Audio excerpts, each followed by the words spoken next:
I have to look and see. It could have been another name for the JV. Yeah, it could be. I I only think remember sometimes the names are interchangeable. we had like JV B1 and B2. We had so many people, so many kids at Westchester. There was a B1 and B2, and that was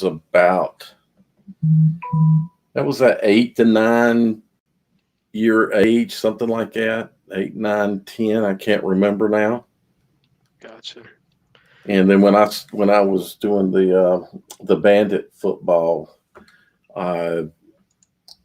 that was the bandit was the level that was put in just under it. So I'll let you go ahead and start us off. Oh, quick question for you. Yeah, Are we on Facebook Live or Facebook? we are. Okay, because I was looking for it on should the be. Carolina Varsity. I didn't see anything on it. I should have put something there. And you can restream too. Yeah. I'll go ahead and start us off though. Hi everybody, this is Jim West, and we're also on the Jim and Dale Show. Come join us every Wednesday at 8 o'clock evening. Dale, the big difference from this week to last week to me is the timing, the time change. I don't know about you, but it was nice to get that extra hour of sleep on Sunday. Can always go for an extra hour, believe me. Yeah. We could have that every day. It would be all right. Yeah, exactly. I totally agree with you on that. Now, so Dale, let's talk a little bit about this new high school that's going to come down near your area in what year? In 2022 or 2023, whenever over in the. It opens I guess the 2022-2023 school year, so that'll be next school year. So what are we going to call it? South by Southwest Mecklenburg, or we're going to call it Southwest Mecklenburg, or we're going to call it Dale Ross High School, or Still Creek, Palisades? The name that a lot of people pass around has been Palisades, but that would be kind of like calling Audra Kell, Ballantyne High School.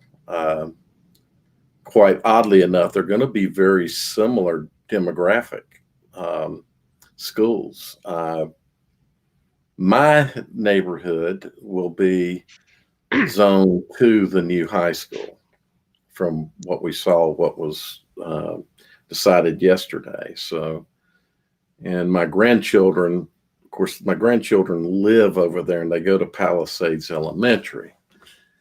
I would like to see it named Still Creek. Still Creek, High gotcha. School, yeah. No, but Still Creek being an old, that's one of the original, when the Mecklenburg County area was settled back in the 18th century, maybe even starting in the late 17th century. Still Creek was one of the, I forget, there were 4 or 5 major areas split up. Providence was one. And so Still Creek is basically,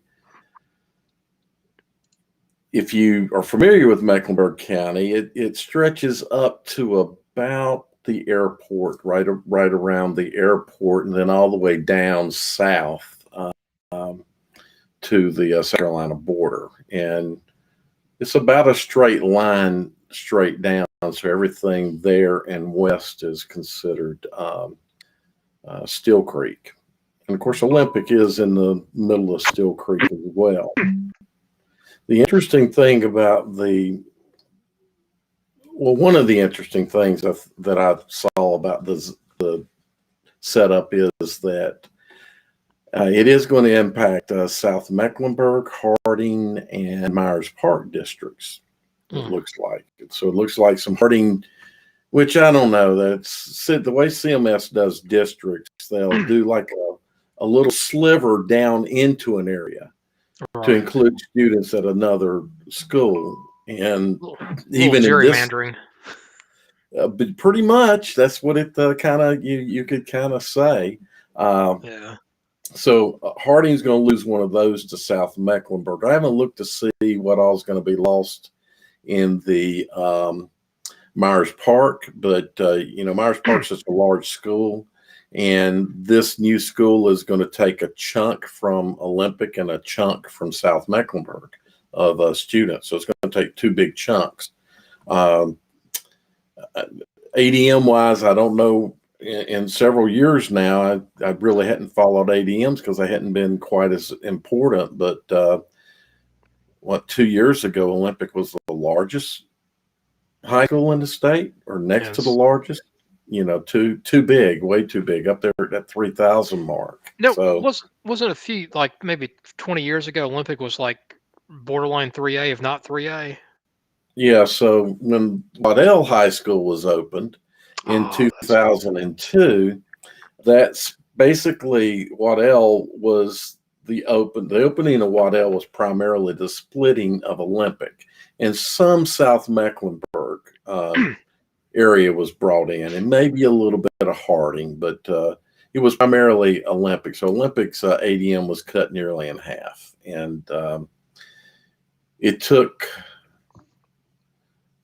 by the time realignment was voted on, the growth was showing that Olympic would be for a size by the realignment, but their numbers at realignment were not. And actually the school fought for a little bit to try to get accepted as 4A, which was interesting that Olympic was turned down for that, and Philip O'Berry at the same time was playing in a 2A conference.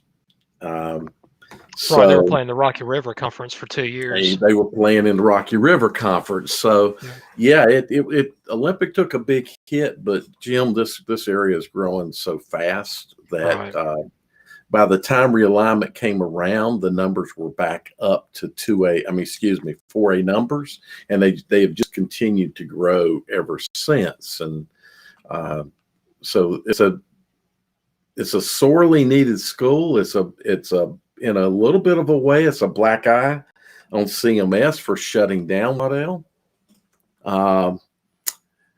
That could have helped eliminate some of the overcrowding in this area. But there was a language arts academy that wanted that school. They needed more space, so they actually moved into the Waddell High School. So it's going to be an interesting setup. I would think from a sports perspective, they have a lot of potential to be a very good have a very good program if they bring in good coaches, because there will be a number of feeder areas that will feed good athletes. Now, quick question for you. I know that the South area and the southwest area of Mecklenburg County is exploding. Tell me a little bit about like West Mecklenburg and West Charlotte. Obviously, they're both 3A this year.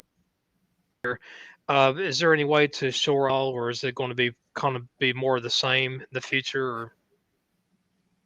No, I think the ADMs will pick up, especially West Mecklenburg's, as that area up in north of West Mecklenburg, north and northwest, is growing as well, but not at quite the pace that it is down here. I don't know why. If you go northeast, up towards the, say if you're heading up towards Mooresville, up in the Huff and that area, it's growing, and West Charlotte is kind of strapped in the middle of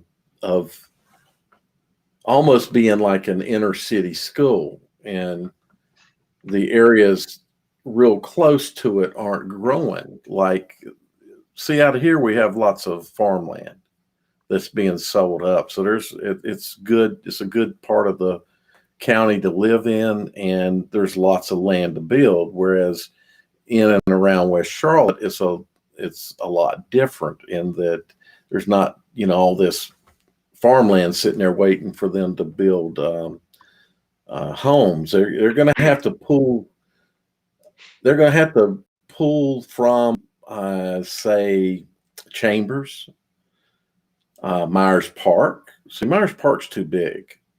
I don't care what you say. Myers Park, I don't care what people say. Myers Park is too big, and Myers Park has been able to hold off on having a zoning, having their ADM impacted heavily, but some of that should go to West Charlotte. So I think I think West Charlotte has more opportunity just through reassignment, and it might be interesting to see how much reassignment may end up going to West Charlotte because of the opening of this school down here.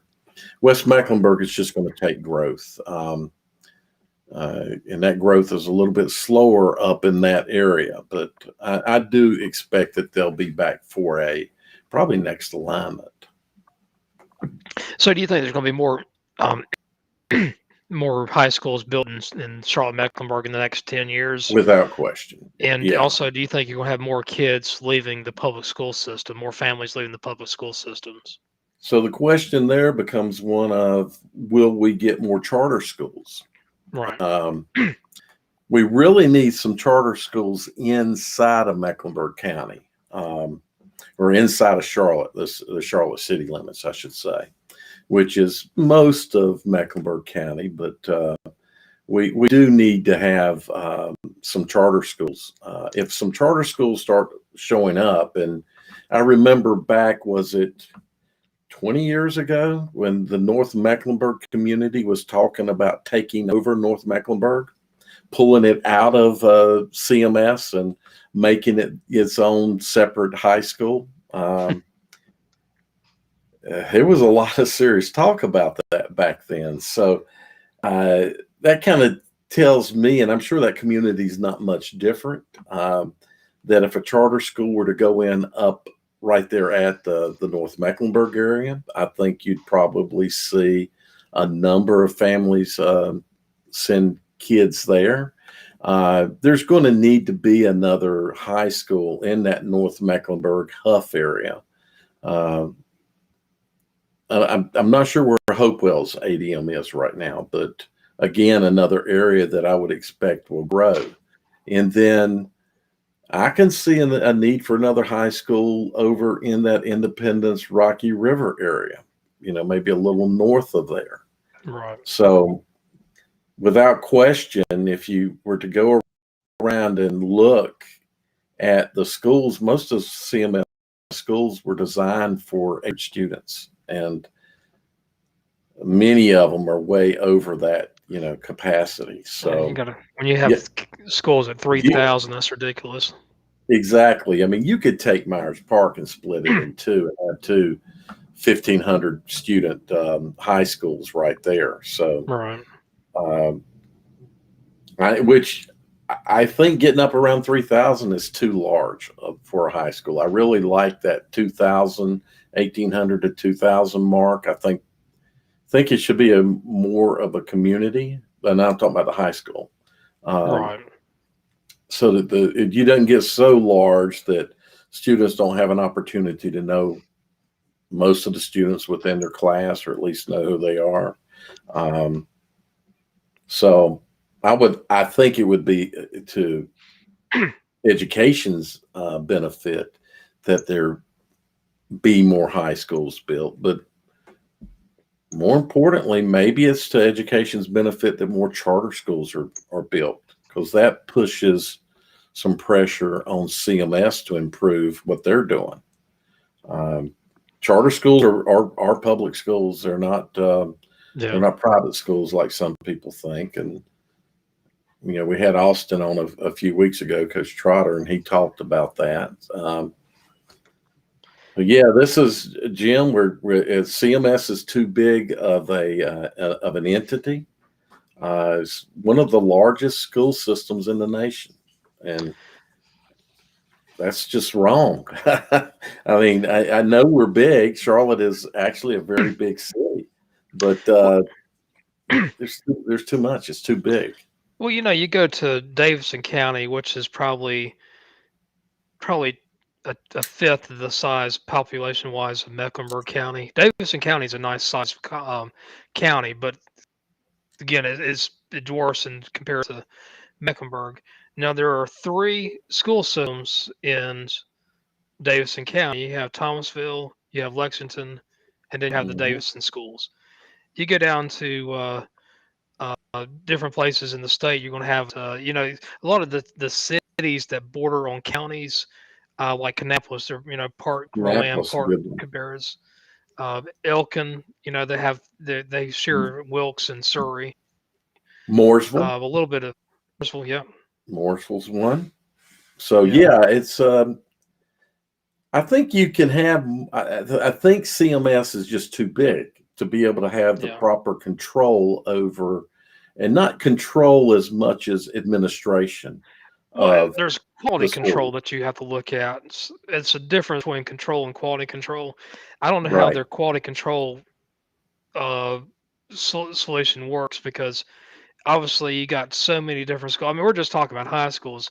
You also have twice as many middle schools, and I don't know how many elementary schools you have in that county. Just hundreds, I don't probably know. 100 or so.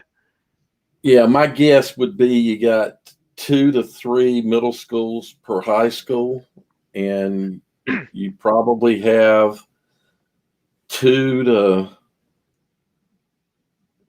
2 to maybe 3 in some instances, elementary schools per middle school. Right. There's a lot of elementary schools around, and Right. that approach really, if you want to look at it, that approach, if it's good to have smaller middle schools, why is it better to have larger high schools? You're doing these things for reasons, and it's a numbers game of number of students you're having to deal with. But when you look at the total, like you say, if you look at those total number of bodies, and I'm talking about physical locations that have to be controlled, Maintained. then Yeah. you've got a principal at each one of them, and there's just too much for one entity, I think, to properly manage everything. That's what you do in management, or what you do in management is once you get so many people, then you create a senior management position so the managers can have managers, and you're kind of offloading things or you create more departments. So anyway, it's an interesting situation. We should do a show on this one Yeah, night. and that's where you get silos. You've heard the term silos, Yep. where you find a contact in one department and you go to them, they're like, well, I can't do it because that's not really my expertise. You need to go see somebody else. And that's where you get these mini silos inside of silos. And anyway, it's Yep. bureaucracy can be a challenge. So Dale, where'd you go last week? So I went to see Stuart Kramer in West Charlotte. Oh, I hadn't seen West Charlotte since the first game of the season. I got a little video clip. Let's see if it'll play. all right. I don't know. This was one of my oh, get out of my way message. Let's see if this will.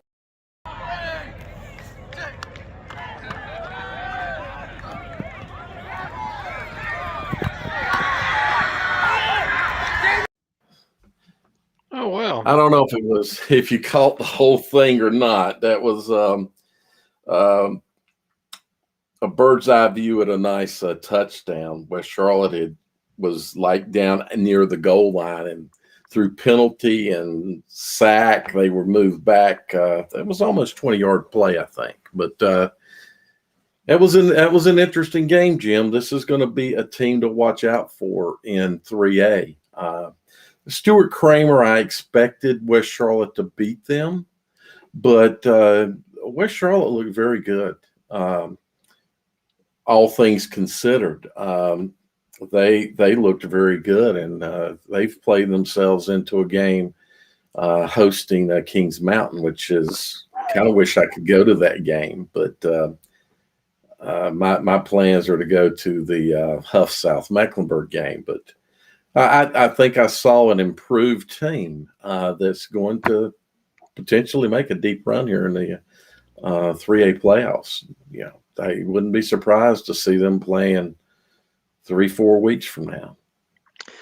Let's see. I think West Charlotte will end up playing Dudley High School if everything works out, like in week 3 or week 4. And as you know, Dale, there's only 5 of the original NCHSAC schools, the historically black high schools back during the time of segregation that still exist. And West Charlotte and Dudley are 2 of them, 2 of the 5. The other 3 being Carver over in Winston-Salem, Smith and Fayetteville, and Hillside over in Durham. So that would be a game that I would probably go to. I probably would, if West Charlotte Dudley meet up, I'll drive up to Greensboro to see that game. Unfortunately, Carver didn't make the playoffs because of an incident that occurred with Mountain Island Charter.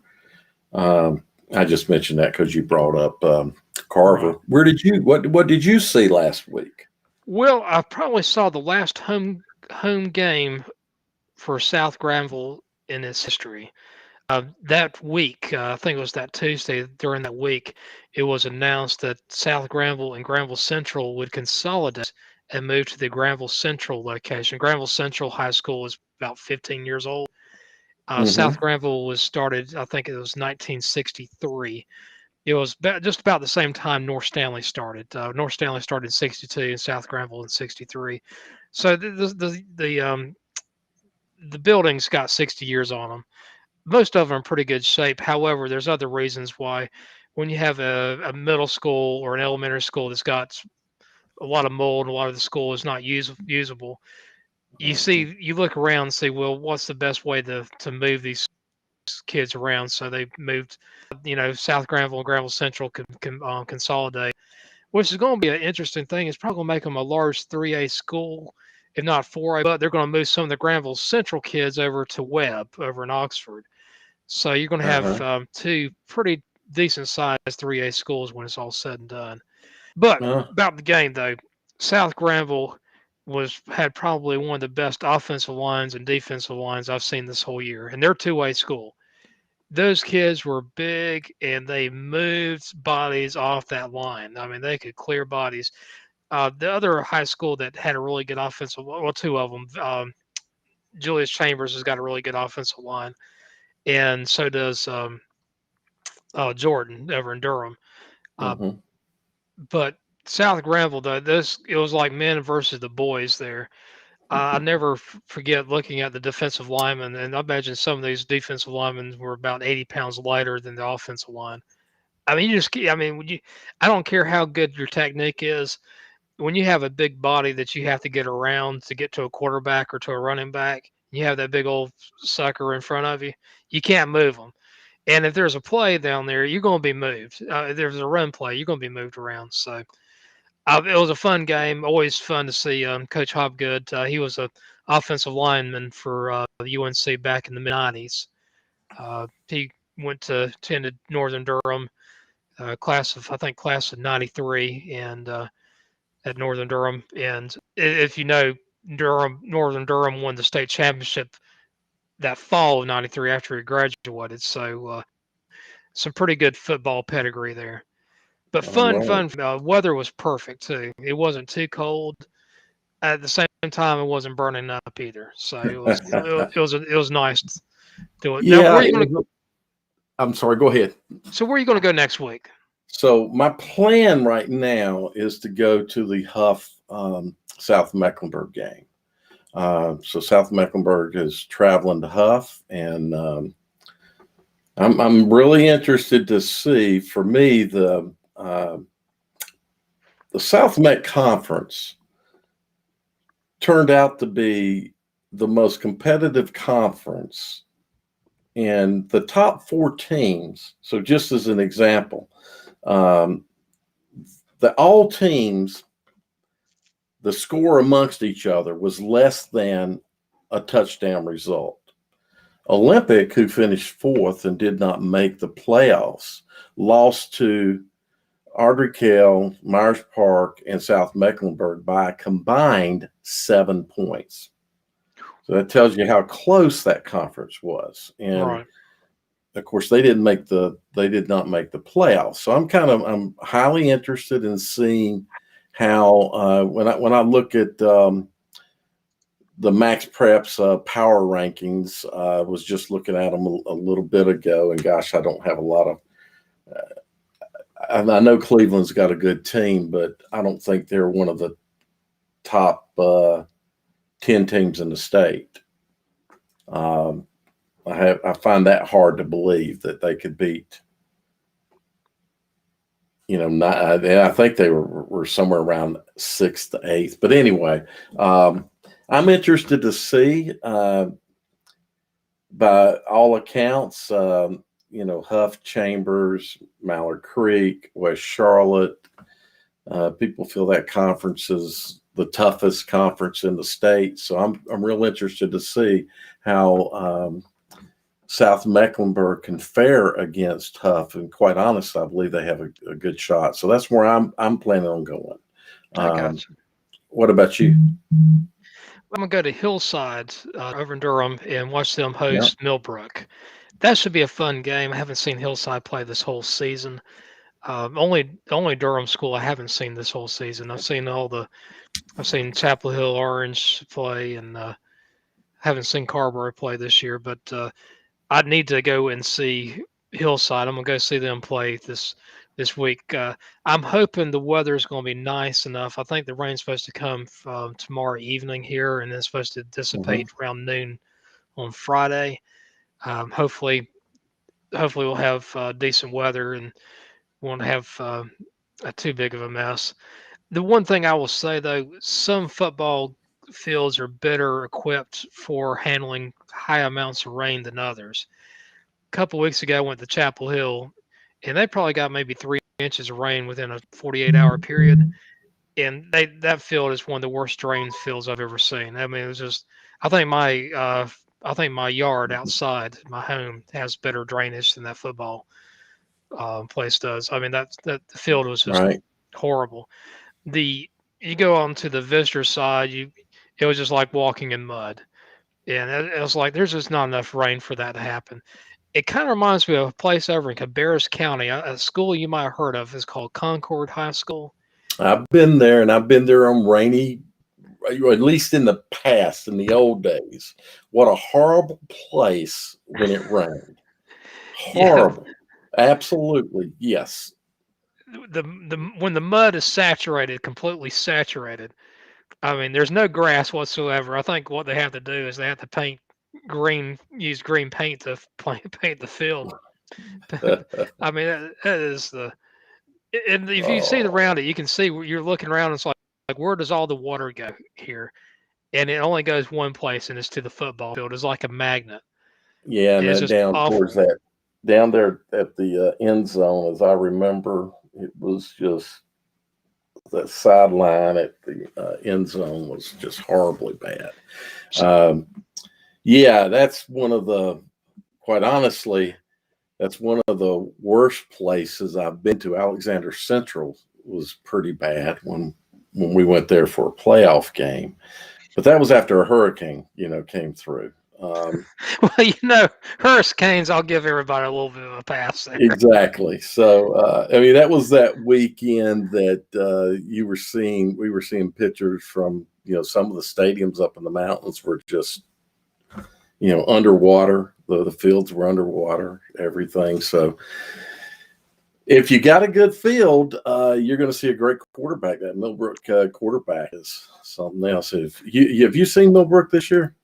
I have not seen them. I've seen clips of them, and they have a really good quarterback. They also have a very much an underrated offensive lineman. And a good offensive line, everybody shines a little bit better. Well, that kid is a sophomore, and he's, I don't know, last time I looked at his stats, he was in the 2,700 yard mark, and that was several weeks ago. So that could be an interesting game, though. Overall, I think you got a good game, and hopefully, I have a good game. And there's a number of good games this week. Mallard Creek's got to go up to Asheville. that's going to be an experience for the Mallard Creek kids to go up into that environment. Crest plays West Rowan this week. That'll be an interesting game. So, well, talking about games.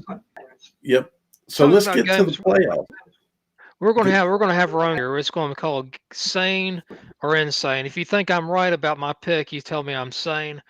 If you think I'm not correct, you call me insane. So let me put you on the big screen here. Okay, well here we go. Very name Tarboro, Southeast Halifax, Tarboro, by whatever they want to. Sane or insane? Sane. For Quitmans versus Riverside Martin, I think that's going to be a hell of a game. I'm going to give Riverside Martin just a little bit of an edge on there, but that game could go either way. Am I sane or insane? If you say it can go either way, I'm going to give you sane. Okay. Rosewood hosting North Edgecombe. Rosewood by probably 2 or 3 touchdowns. Yeah. So far, you're sane. I don't think you're insane with that call. Okay. Next one, Northampton hosting Warren County. Northampton by probably 4 touchdowns. So maybe more.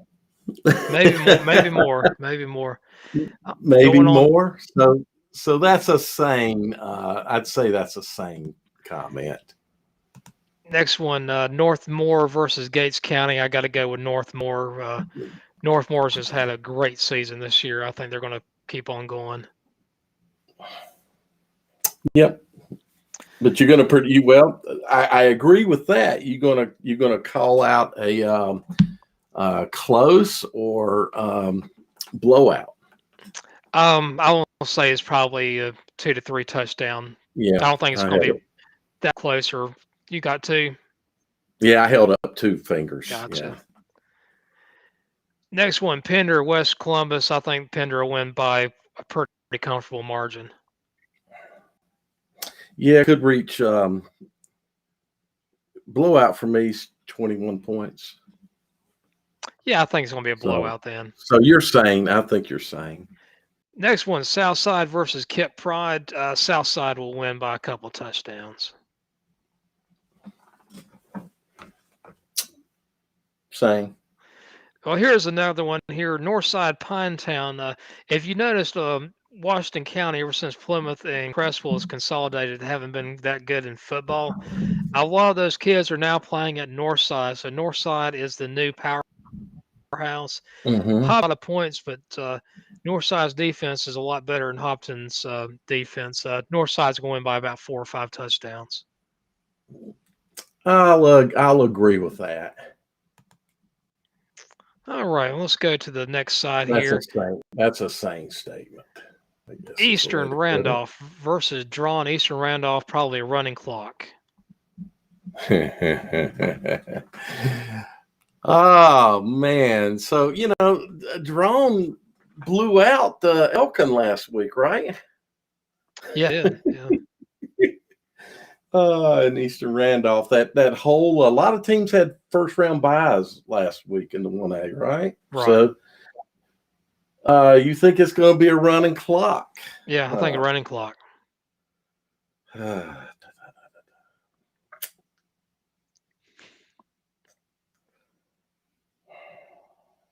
Okay. I don't think there's in doubt that Eastern Randolph's going to win the game and probably win it comfortably. I'm going to say you're insane on the running clock. We'll see. We'll see. That's good. Here is a great game, probably the best 1A game. If I had to go to any 1A game in the state, it'd be Mountain Heritage versus Murphy. Yep. This game is going to be in Burnsville. And sorry, guys, at Mountain Heritage, I cannot go against Murphy in the playoffs. So I'm going to say Murphy's going to find some way to win that game. Am I sane or insane? So when I looked at this weekend, and I thought, well, Mountain Heritage will win this game. Is who I was picking, but I didn't think that it would be a big margin. So I don't think your statement is insane because you agree it's going to be a close game, Right? maybe a one-score game, and maybe a last team with the ball kind of deal. Yeah, That kind of a game, and so it's hard to. I'm gonna go against you on the pick, but I'm not gonna say you're insane. gotcha. Now here's the 1A game that I'd go to, the second choice in the 1As. This next one, the Thomas Jefferson versus North Rowan. Mm-hmm. That is going to be a great game. North Rowan has got a great defense. Thomas Jefferson is known to be able to move the ball, run it. I'm going to go with North Rowan. I think North Rowan is. I think they're tougher than Thomas Jefferson. I don't know if they're as talented, but I think they're tougher. I'm going to go with the tough team there. It's going to be a close game though. North Rowan though. I'm gonna side with you on that. Both ways. I think it'll be a fairly close game, but I don't know. Something makes me think that North Rowan's better. But Thomas Jefferson's they've had a good year. So Yes, they have. They sure have. Now the next game here, Cherokee versus Robbinsville. This is a rematch during the regular season. Both of these teams are in the Smoky Mountain Conference. This is going to be a close game. Both of these teams have been hurting throughout the year. Same thing with Murphy. None of these teams have been quite as healthy. I'll go with Robbinsville, though. I think they'll win. Maybe within like 10 points or so. I would go say 1 to 2 scores, and I'm just can't pick against Robbinsville. Not right now. Next game, Mitchell versus Swain County. This will be a fun game to watch here. Mitchell, earlier on the season, they actually lost to Andrews. Mitchell was down that game. They were down 3 or 4 starters. Andrews was just hit all strides. Swain County, they're still good, but they're not quite as good as they have been like 10 years ago, 7, 8 years ago. They've been kind of slipping a little bit ever since Cherokee's come back on the map. I'm gonna say Mitchell's gonna win, but this close game. Mm-hmm. I'm with you on that as well, though I think it could be a 10 to 14 point game. But okay. Mm-hmm. Thomasville versus South Stokes. I've got to go with Thomasville. I say it's going to be blowouts. Yeah, I'm with you on Thomasville for sure. And I consider blowout 21 points or more. I can see that happening. So you're saying. Here, the next one is Starmount hosting Andrews.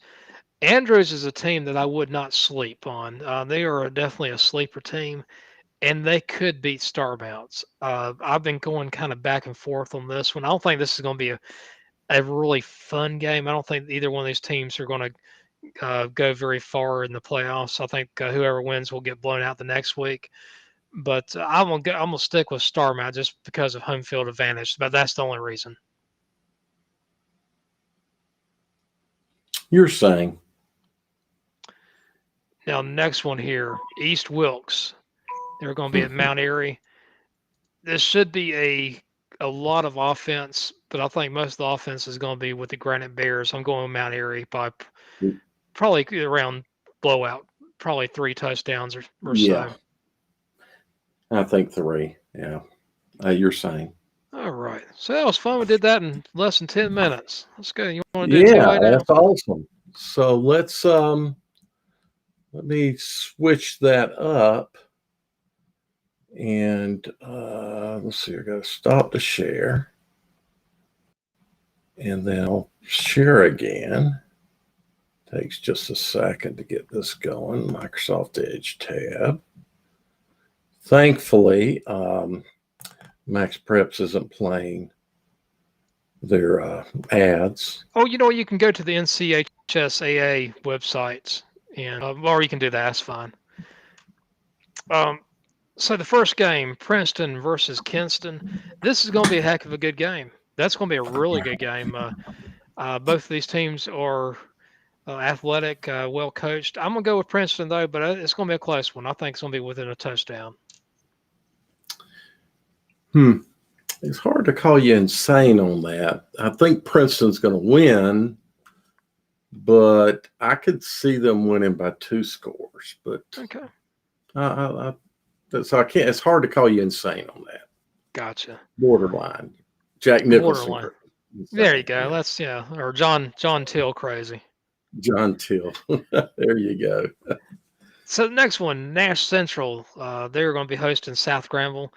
I'm going with South Granville here. Nash Central struggled a lot against Southwest Onslow this last week. They were down 28-14 fourth quarter, and then they scored 15 points to win, but not a very pretty game for Nash Central. Southwest Onslow has struggled a lot this season. I'm going with Nash Central, or I'm going with South Granville. I'm going to say it by 1 or 2 scores here.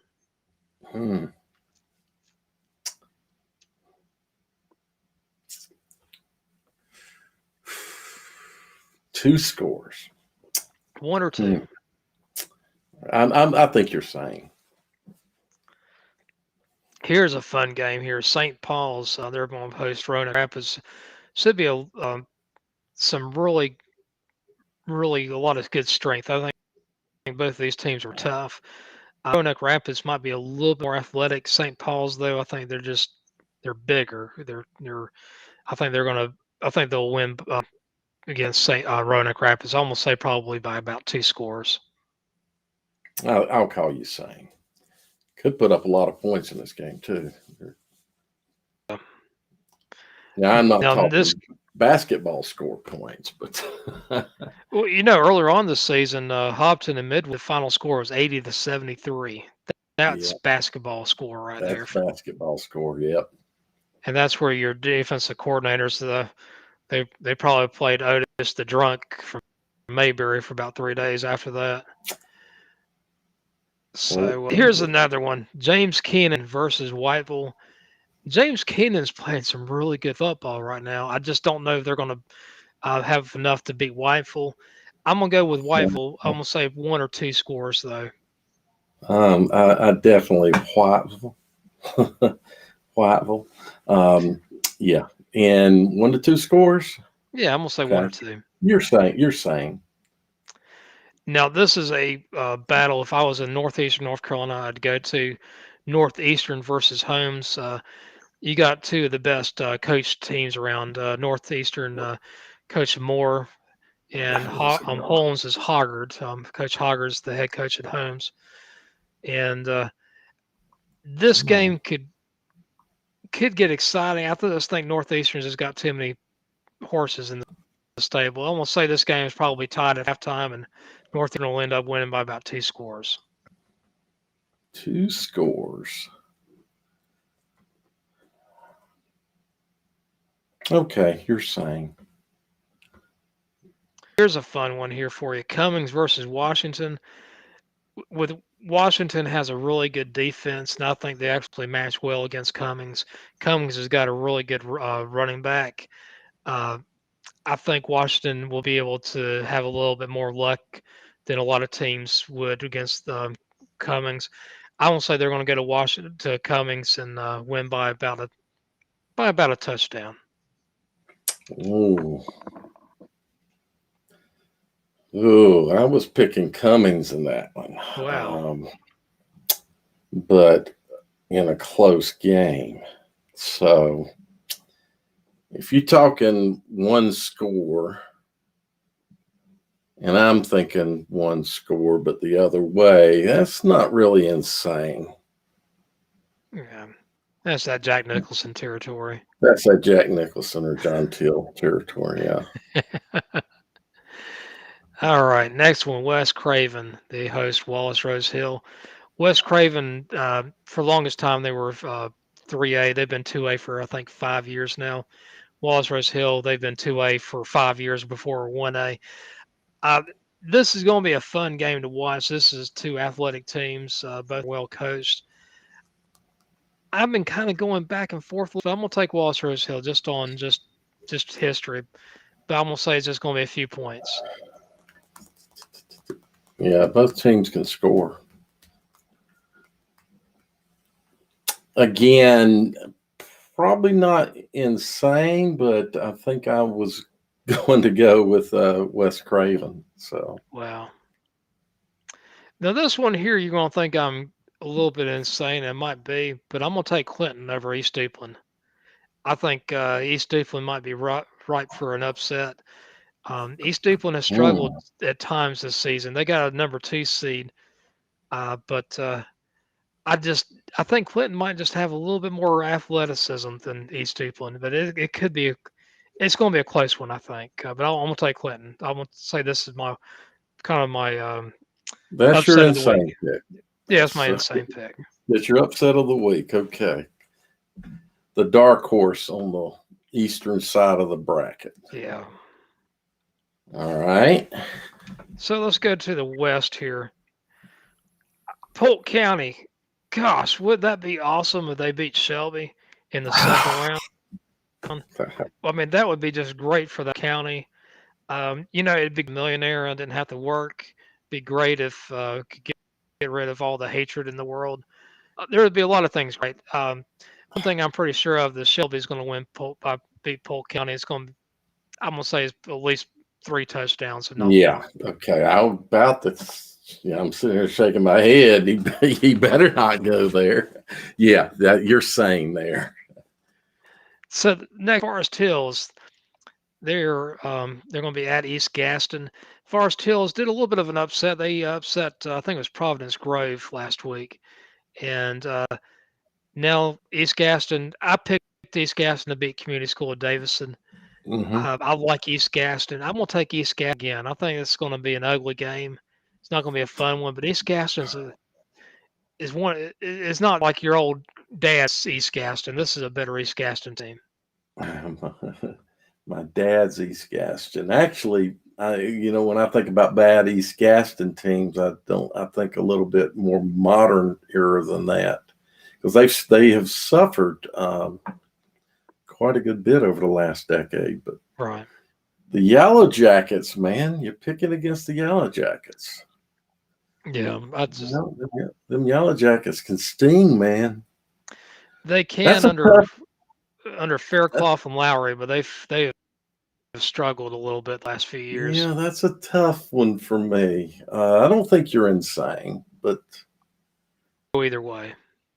I don't know. Yeah, I don't know why, but I just kind of feel like a Forest Hills there. But you're not insane. Well, here's another game. This one could go either way. Hendersonville and Burns. This is one of the best 2A this week. I'm gonna go with Hendersonville. I just think they're athletic, a little bit more athletic this year than usual. Burns, I don't know how they're going to respond playing in Hendersonville, if it's wet or if it's cold or windy. It's hard to go up that hill. Although Hendersonville is really on the hill per se, it is a higher elevation. I won't say home field advantage works out for them this week. It's not Asheville high, but it's up there. Yeah. For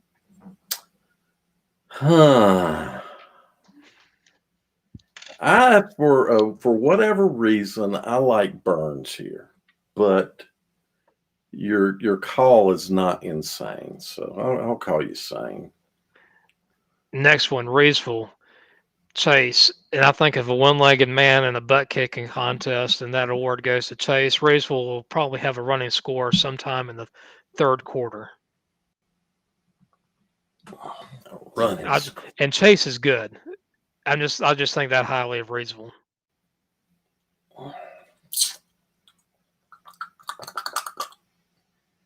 Borderline insane. Borderline insane. Only, yeah, the running score part. I don't know. But yeah, okay. So we're going to go on down here. Maiden versus West Lincoln. They just played. Go ahead. Maiden, for some reason, finds way to lose in the playoffs. West Lincoln has not always been a very strong team until recently. The last 3 or 4 years probably been their best football they've played in their history. I'm gonna pick Maiden, but at the same time, I would not be shocked if West Lincoln surprises the world and wins this game. So you're saying in your call for multiple reasons, but I'm picking West Lincoln. I think they're going to pull. I think they're going to pull this one. I'm almost ready to pull the trigger on that one. I think it's a recipe for disaster for Maiden. I just honestly think so. And Maiden, guys, prove me wrong. West Lincoln, prove me wrong. Prove dead right. But I'm gonna, I'll pick Maiden, but I think it's gonna be a very good one. Now the next game's not gonna be that pretty. Salisbury is athletic. Bunker Hill's had a really good season, but they haven't beaten a team like Salisbury, and I don't think they're going to beat them this time. I'll say Salisbury by probably 3 touchdowns. 3, yeah. You're saying. Here's another fun one here: Monroe and J.M. Robinson. Mm-hmm. That's going to be a fun game. I'm going with Monroe. I think Monroe is just a little bit more athletic. I think they can move the ball around a little bit better. J.M. Robinson might have a little bit better defense, but I don't think it's going to be enough to win the game. I'll take the Red Hawks. So I like Monroe as well, and I think you're saying, but as I've thought about this game, JMR's they're having a great season, and I would not be shocked to see them pull a win here. But I think Monroe is not just athletic; they're fast. This is really kind of their game to lose.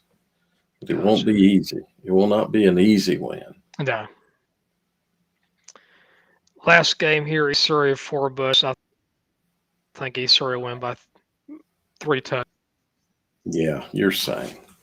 There's no debating that one. There you go. Okay, let me let's stop this and let's get the next one. Boy, now we get into 3A. Oh, it's gonna be some fun games. I'll tell you what, after the first round is not always the fun games to watch, but the second round gets a little bit better. Third round, everybody basically that's still playing the third round is pretty darn good. So I'll make sure it's sharing properly. There you go, it is. Okay. Once upon a time, there lived a princess with really long hair who was waiting for a prince. All right, princess. Always gotta love Max Yeah. Preps here. I'm sorry, I was on Max, so I just pulled these up for Max Preps because I was looking at a few matchups prior, and then I just started. Okay, I'm just going to open these up from here. So, okay, go ahead. Eastern Alamance, they're hosting Havelock, and I honestly thought about watching this game also. It was between this game and Hillside and Millbrook. I decided to go with the 4As. I've seen Havelock play earlier on this season, and they are good. They're great coaching team. Same thing with Eastern Alamance. The difference between the two teams, Eastern Alamance has a lot of seniors. Havelock only has about 5 or 6 seniors on their whole roster, but they are really athletic. I'm going to go with Eastern Alamance just because I think the experience is going to pull out. Coaching to me is between Kirby and Allen Wooden is pretty even. I'm going to go with Eastern Alamance. I think the home field advantage is going to play out, but at the same time, do not be shocked if Havelock wins that game. I'm gonna call you Sang. I'm just gonna look and see if anybody's posted anything. Thoughts on AK versus East Forsyth? We'll be there, Scott, if you're still there. Okay, go ahead. So next one, Westover versus North Brunswick. I am going with Westover in this game. I think it'd be a fun game for Westover. I think it's a good game, a good matchup for Westover. Westover did a number on Vance County last week. North don't think they've beaten a team as good as Westover. All right. You're saying 2 scores. Next game, County and Southern Nash. Wow, I mean, both teams play good offense, but also what a lot of people don't realize, both of these teams know how to play defense too. They're big, they're athletic, they're deep. This is going to be a heck of a game to watch. I'm going with Lee County. I think Lee County is a little bit more battle tested than Southern Nash. Lee County playing in that tough 3A 4A conference with Richmond County and Pinecrest. I think playing those tough games is going to have a dividend. And I love Southern Nash. That's one of my favorite teams. But I'm going with Lee County. Okay, you're saying. Last one, Wilson Hunt, James B. Hunt High School, hosting Jacksonville. Hunt's having a good season. There's no ifs, ands, or buts about it. Jacksonville, they play in a tougher conference. They are much more battle tested than Hunt's. I think they're more athletic than Hunt's. I think if Jacksonville was in the same conference as Hunt, they'd have won it with ease. I'm going with Jacksonville. Okay, just don't say running clock. Oh no, I'm gonna say 2 touchdowns. You're saying. All right, let's see here. Next one, 71st. They're hosting Williams. This game could be ugly. I'm not going to say running clock, but I'm going to say 3 or 4 touchdowns. I think you're saying. Now here's going to be a fun game to watch. J.H. Rose. They actually were struggling against Croatan last week. Then they pulled out and won by 3 touchdowns.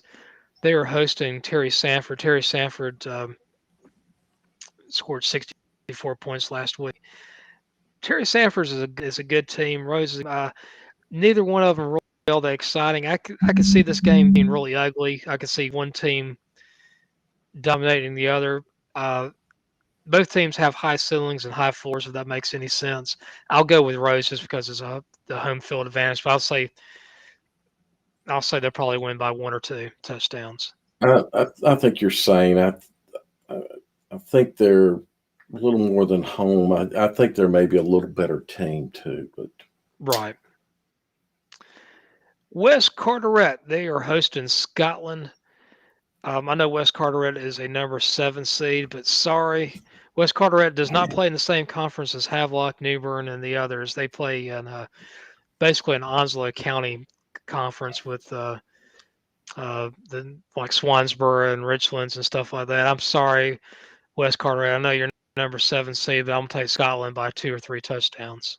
Yeah, you're saying there. Now, here is a fun game to watch. People have been laughing about Smithfield-Selma for years and years, for about a decade. I mean, they go 3 years without winning a game. They are legitimate. They've had a really good season. They beat the heck out of South Johnston.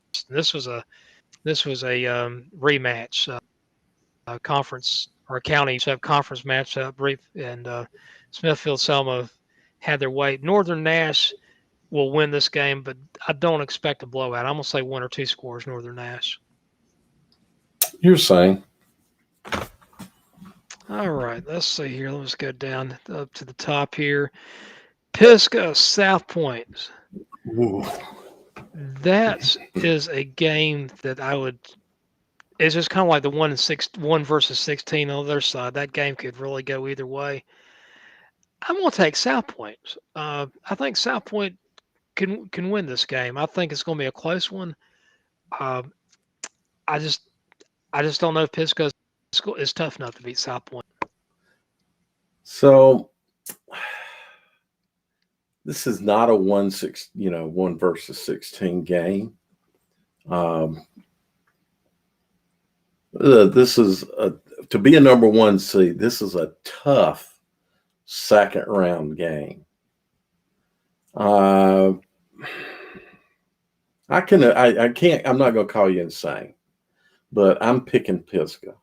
I would like to see South Point win, and I think South Point's got an opportunity to win. I think this is a game they can win, but I'm picking Pisgah. Now, the next game, Parkwood, Forest View. I don't know if if you ask me who was like who should have got a 9 seed and who should have got a 16 seed between Parkwood and South Point, I would say South Point's more of a 9 seed and South Point's more of a 9 seed and Parkwood more of a 16 seed. I think Forest View is a lot better than a 25 seed. I'm taking Forest View in this game. I'm gonna say it's gonna be by about a touchdown or two, but I'll take Forest View. Yeah, you're saying I'm picking Forest View in this one as well. Next one, North Davidson versus Hickory. Coach Glass, he is one of my favorite coaches. He's done well everywhere. You know, he was over at over in, I can't remember, was it Patton? He was over at he was at J.M. Robinson. He was, I think, the year before he was over at was it Lincolnton? Now he's at Hickory. This is a good team. This is a really good team. North Davidson, they never seem to get it right in the playoffs for whatever reason. And I'm almost tempted to pull Hickory, and I am going to pick Hickory. I'm going to pick Hickory over North Davidson. Well, it's interesting to see Hickory. You know, of course, this is a different format of everything this year, and I don't like it. But still, it's interesting to see Hickory here in the second round. They're playing better football, but I'm picking North Davidson.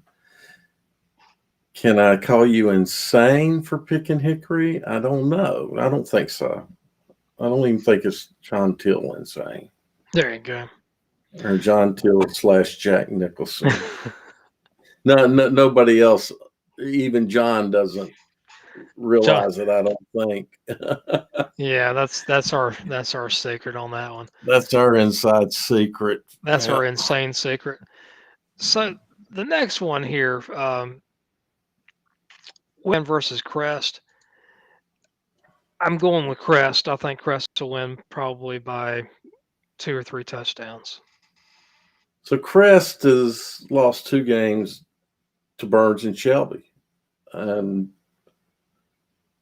Crest's a very good team. West Rowan won in overtime last week. They pulled an upset, kind of, sort of, but I don't think they're going to be able to hang with Crest. I think you're sane, because I can see it being a 2-score game. Gotcha. Maybe 3. So next one, Dudley Ledford, going with Dudley. The boys will win by, I'm going to say 3 or 4 touchdowns. So Dudley's hard to pick against in this bracket down here. And I think you're saying. Now, this next one, this game is this is going to be a good game. West Charlotte versus Kings Mountain. I don't know if Kings Mountain has enough toughness to beat West Charlotte. West Charlotte, those boys have grown the last 5-6 months since the 2020-21 season. They've gotten bigger. They've gotten better. I'm gonna go with West Charlotte because I really want to see Dudley West Charlotte play in the third round. But Kings Mountain could easily win this game. This is a what you call a coin flip. Flip the coin on this one. 2 weeks ago, I felt like these 2 teams would be playing each other, but I thought Kings Mountain would be in better position than what I think they are. And I say this because of their game with Franklin. Now, I understand Franklin's got a lot of tradition and there's good football there, but I just didn't feel like Kings Mountain should have struggled like they did. They were losing that game. So it makes me question where Kings Mountain is. I don't know if it was, an out-of-mind experience or out-of-body experience for them last week. West Charlotte's a very good football team. And I think I pick West Charlotte. And I think if West Charlotte comes out, I don't know, feeling like they have played in a tough conference, and they've played the Huffs and the Chambers and the Mallard Creeks, and this is going to be a cakewalk, especially after what they did to Stuart Kramer. Then they're going to lose the ball game, because Kings Mountain will come prepared, and I think it's going to be a good football game. You're not insane, because I think it's going to end up being close. Have you ever been to Tarpley Stadium before at Dudley? Yeah, I have. Yeah, if those two teams meet up, come join me. Not only you got some good football, you also have some good fish cooked on the sidelines. Yeah. Gosh, that stuff's good. All right, let's go on down here. High Brighton versus Concord. I'm taking High Brighton by 2 or 3 scores. Okay. Yeah. Concord, what a good year you've had, especially considering your last decade. But High Brighton. So I'm with you on that, and you're not insane. The thing that scares me though is High Brighton only beat Freedom 14-13 last week. Yeah, but there's some other elements there, right, that kind of play into that rivalry kind of stuff. I get what you're saying, but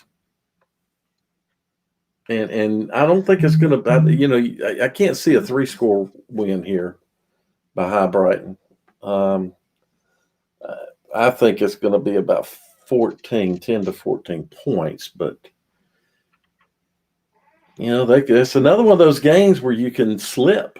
It doesn't take much, because while that might sound like a lot, 2 scores, it's not a huge difference, especially if you're not mentally right. Right.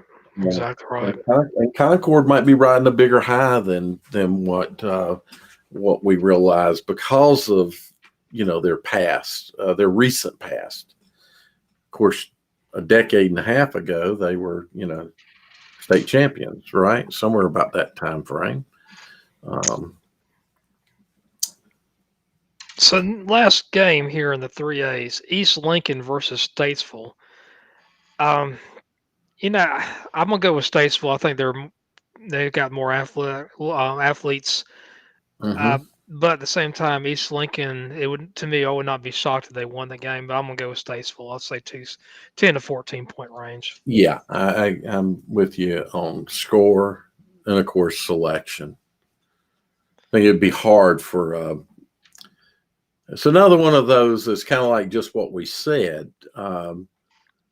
Statesville can be beaten, and their demeanor is going to have a lot to do. But if they come out and play for business, it's their ball game.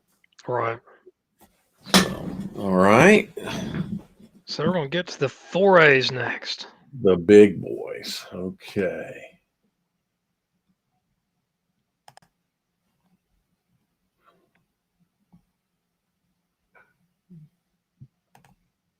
And we'll get to see the games we're going to go see.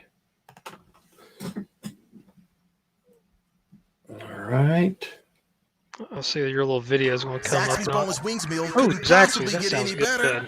I stand corrected. Did it. The Great 8 boneless wings meal. That sounds with good. your choice of sauce. Just where is the 4A at, Dale? Ghostbusters Afterlife exclusively. 1A. You're in 4A right now. 2A, 3A, 4A. No, but I got to get it over here, and I can stop that. Okay. All right.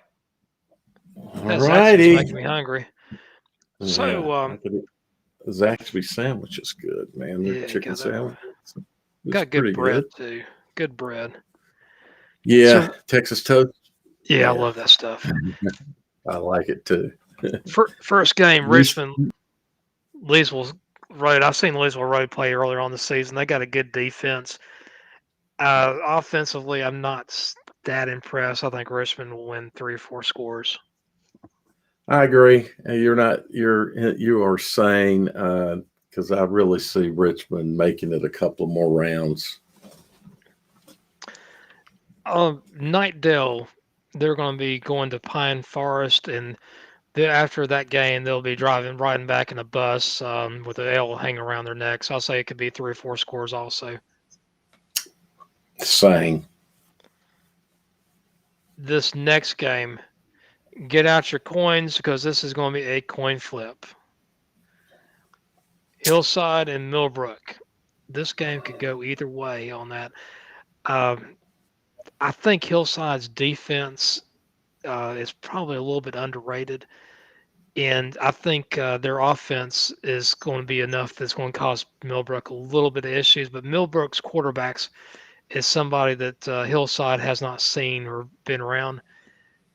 I'm going to pick Hillside, but I'm going to say it's going to be probably like a field goal or so. It's going to be that close. It's going to be a really close game. Okay, you're saying, but I'm picking Millbrook. Okay. Yeah. I think quarterback's going to have a great game. All right. Now, here, the next one, the Roseville-Newbern game. Wow, Roseville went to Southern Pines and beat Pinecrest pretty easily, 56-32. Which Newbern surprised struggled. me. That surprised me, you know? Newbern struggled. I'm going to pick Newbern to win this game, but at the same time, last week I picked Roseville to beat Pinecrest. I said that that they'd win, and Reuben, I know Reuben picked Pinecrest. I'm going to take Newbern in this game, but this is another close. I would not be surprised if Roseville won this game. So Reuben probably picked Pinecrest also for personal reasons. Sometimes we let our bias overwhelm us, but I think you're saying. Now the next game, Cleveland has probably one of the best running back states. I think he's going to Carolina next year. Mm-hmm.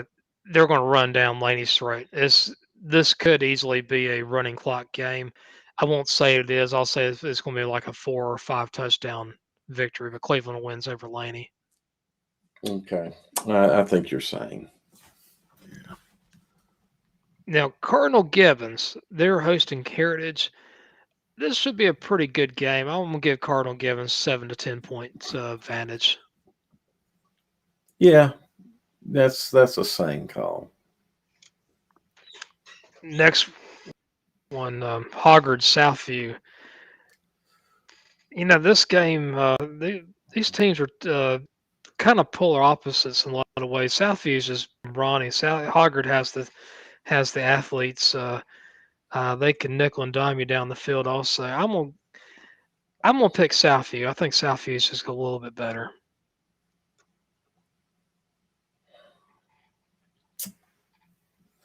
Well, you're saying because I believe you feel like it's probably going to be a 1-score game, something like that, maybe. Right. Is that right? Yeah, exactly. Yeah, honestly, this one I hadn't picked because I don't know how to pick it. So I don't have I really don't have a pick right now. Gotcha. To be honest with you, I think it's going to be to me, it's a toss up. But this next game, Wake Forest and Panther Creek. Panther Creek, I picked Southern Alabama to beat Panther Creek last week, and I was mistaken. Panther Creek won that game. Wake Forest, they are rolling. I'm going to take Wake Forest. I think it's probably a maybe a 14 to 17 point victory for Wake Forest. Yeah, I think you're saying there. All right, let's go to the Panther fun Creek had a great season. Well, in our spring season, if you remember, they lost to Myers Park. Not going to make it quite as far this year, I don't think. I agree.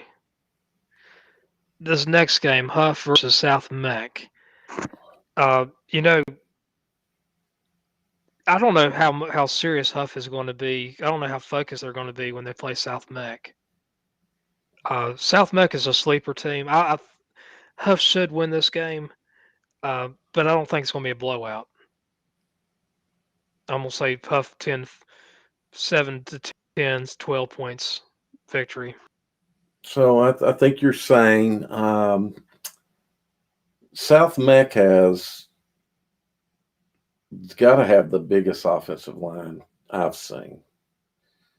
They've got a very good running back. One of my favorites this year in Jacob Newman. And honestly, I felt like when they played Myers Park, which they won, they didn't give Newman enough touches. And I think it's going to come down to how many times they let Newman touch the ball. Now, you can't give him the ball every play because then a team like Huff can zero in. I would expect Huff is going to be focused, but South Mech's a better team than some may believe. But on paper, Huff is they're a 1 to 2 score better team. Don't be shocked if South wins this game, though. I agree. Okay, next game, Mallard Creek. They went on the road and beat Butler last week, 29-8. So a pretty impressive score, if you ask me. They're playing Asheville. Asheville knows how to score points. I don't know if Asheville's defense is going to hold up against Mallard Creek, though. The one thing that's in Asheville's advantage is the home field advantage. It is hard going up the hill to beat a team like Asheville. I think Mallard Creek has enough athletes, enough depth that they can. I'm going to pick Mallard Creek in this game, in a very game. I'm going to say 3 to 7 points, Mallard Creek. Okay. You're not insane. You're saying I'm picking Mallard Creek as well, but I'm picking Mallard Creek by 2 scores. And right. It's nothing against Asheville. It's just I think that there's a difference here in physicality and potentially athleticism as well. And Mallard Creek has the ability to combine those elements in many of their athletes. So I think it's going to have a lot to do with how Mallard Creek players and coaches adapt to that environment, because it is a different environment. That's a great experience for, I think, anybody to attend any of these mountain schools. They're all very similar in their environments, and especially the Asheville's and the Reynolds. You're going to get some great environment, crowd, and chain crew, and just everybody's into it. So I'm picking by a little bit larger margin. Gotcha.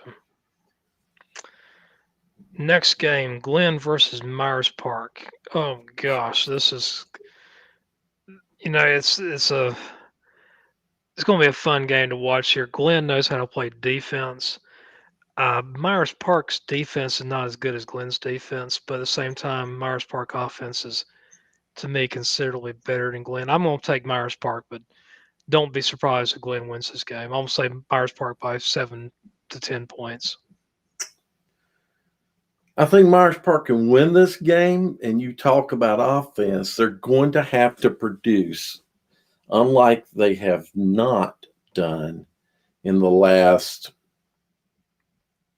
4 weeks. They're going to have to produce points.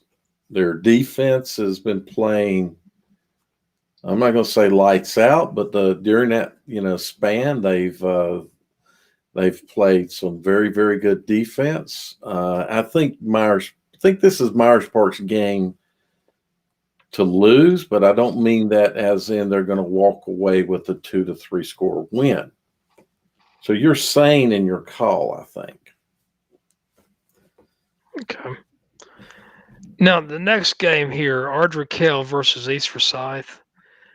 That's going to be a fun game to watch. East Forsyth, I mean, they've been to state championships. They've been to a couple of them. state championships.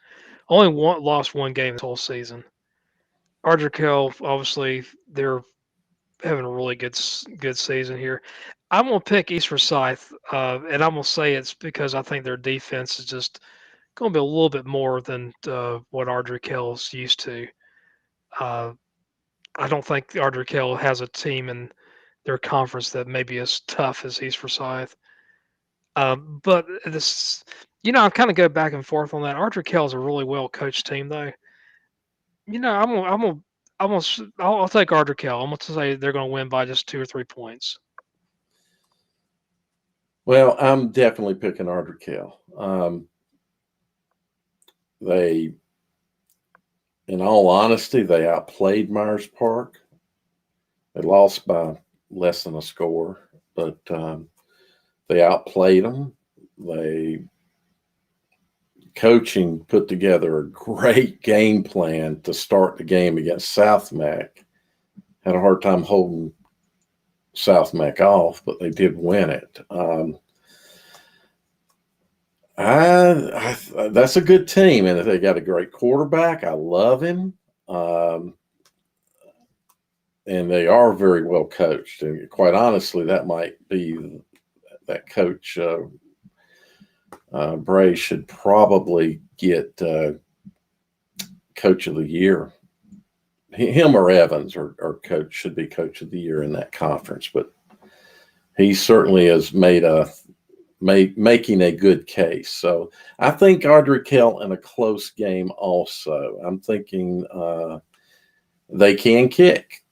But I'm thinking one score being 7 points or less. It's going to be a lot of fun. The interesting thing about it is the more you think about it, that top part of that bracket might be it looks like it could be easily a Mecklenburg County. It's a slug, yeah, and there's a lot of you got Audra Kell here, Myers Park here, could very well be rematching themselves in this week. Then you got potentially Mallard Creek and either Huff or South Mecklenburg. So you got it there. I think you could end up seeing at least out to the regional finals, Mecklenburg County teams. And then you hop down here. Yeah, that's the next one. It's in Marvin Ridge. This is going to be a fun game. This is another matchup or rematch between conference foes, county foes. Going with Weddington. I'm going to say Weddington 2-3 touchdowns, but anything can happen on this Friday night. But I'm taking Weddington to win this game. No, I think you're saying I'm taking Weddington as well, and I can see a margin of 2 scores as well. 2 tough weeks for Marvin Ridge, starting out with Catholic and then, picking up Weddington this week. But Marvin Ridge is a good team. I think there's some potential there, but I think the stars have got to align a little bit right for them. Next one, Lake Norman versus Cuthbertson. That's going to be a fun game to watch there if you're a Lake Norman fan. I think Lake Norman will win by 2 or 3 scores. I think Lake Norman is probably fallen kind of gone under the radar a little bit this season. I'm taking Lake Norman. So I got to see Cuthbertson play South Mecklenburg early in the season. And gosh, they looked impressive. Now, South won the ball game, but they have impressive players. 2 to 3 scores, huh? Yeah.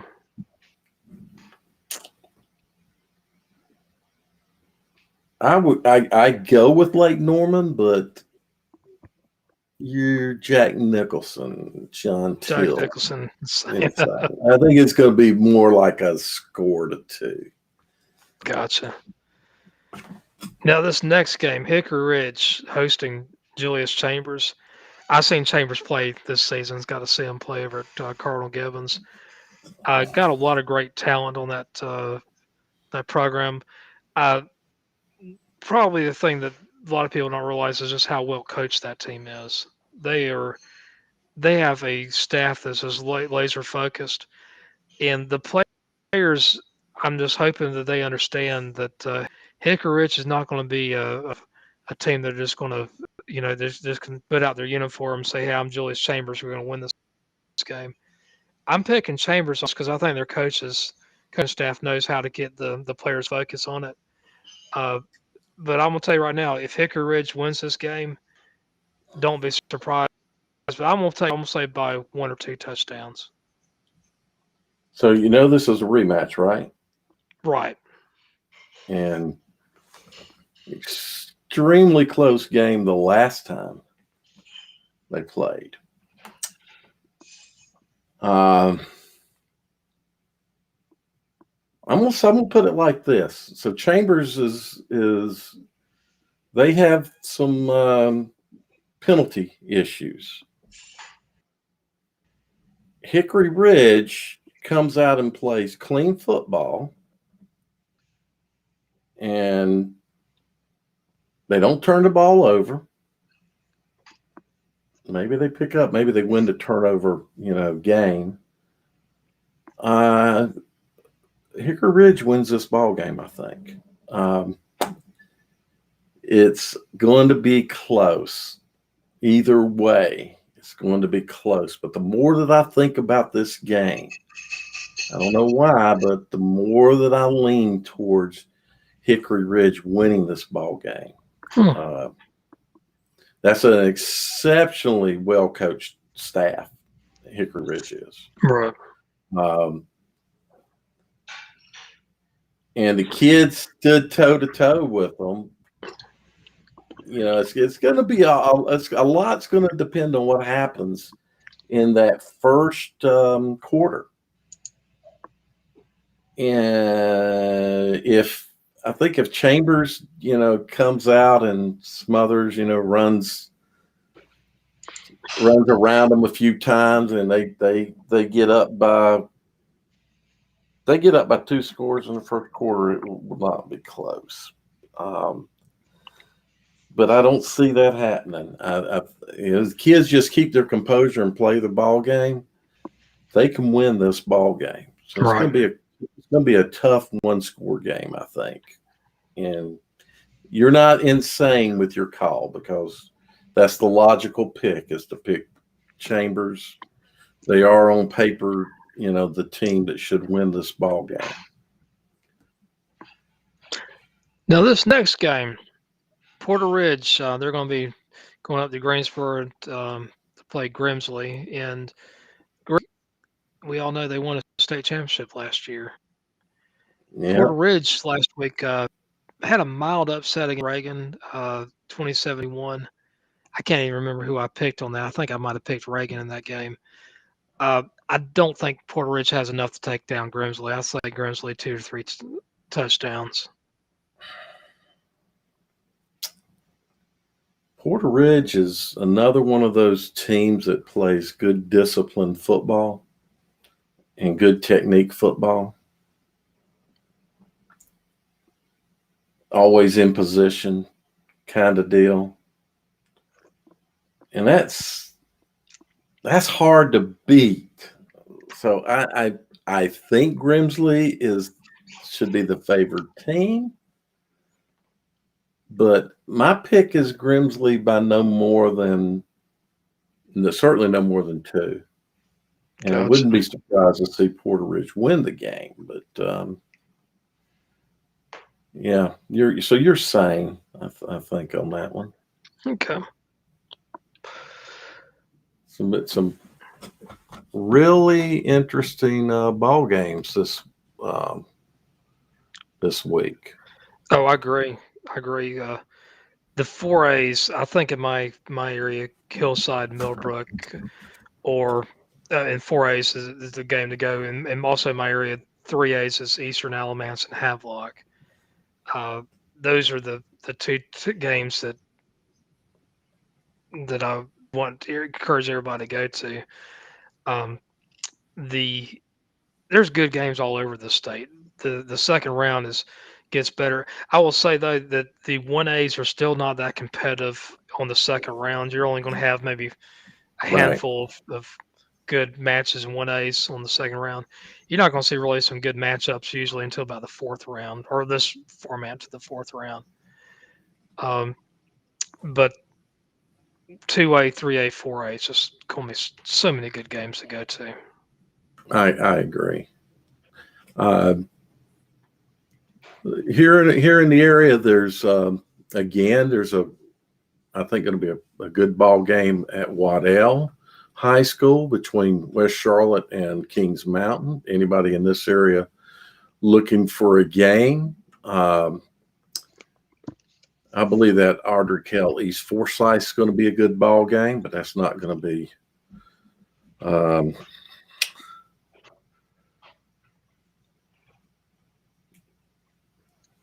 Myers Park.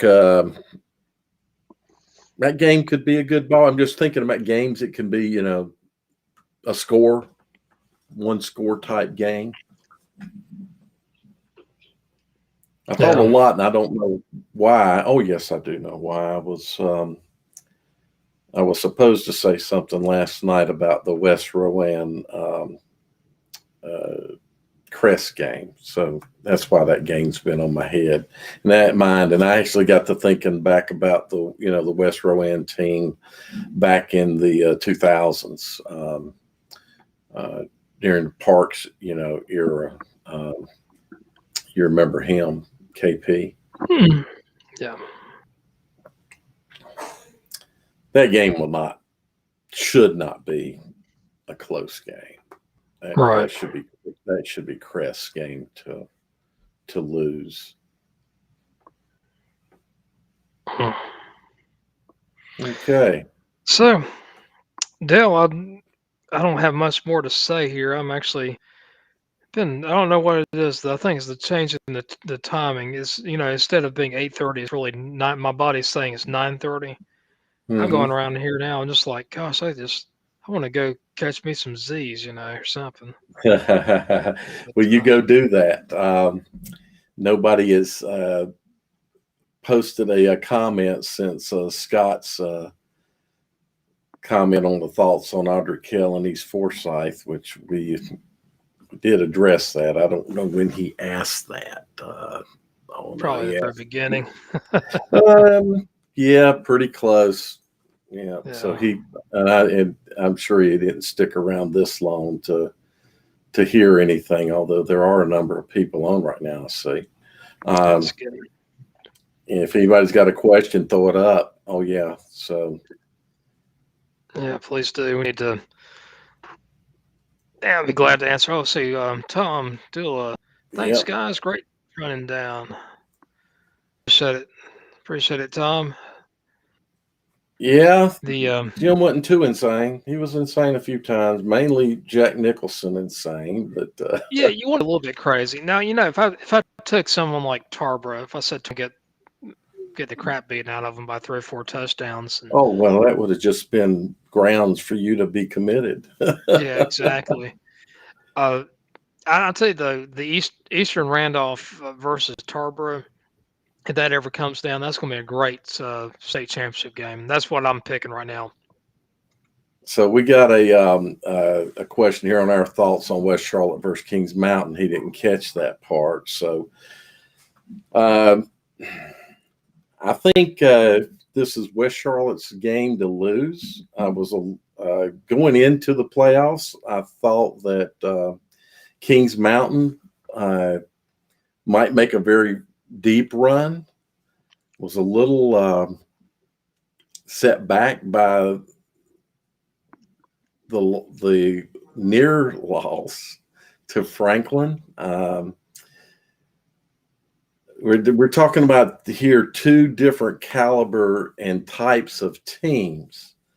I don't know what was up with Kings Mountain last week. I didn't expect that.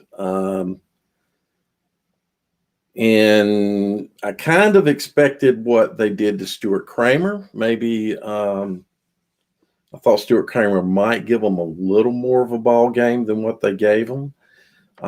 West Charlotte is to say West Charlotte is battle tested, and then to discard the fact that Kings Mountain plays some great Cleveland County teams, which quite honestly, I think the Cleveland County is got to be overall maybe the best county in the state for football, because you got quality football and you've got quality environments. You got to have the two.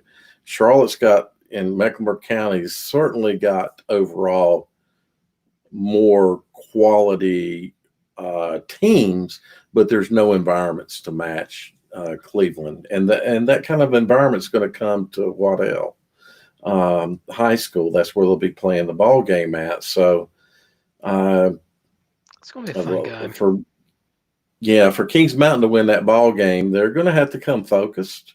They're going to have to be able to be prepared to attack a two-headed monster, because West Charlotte can run and West Charlotte can throw. And I tell you what, some of the licks that they threw last week, oh my gosh, what a hitting team they've turned into being.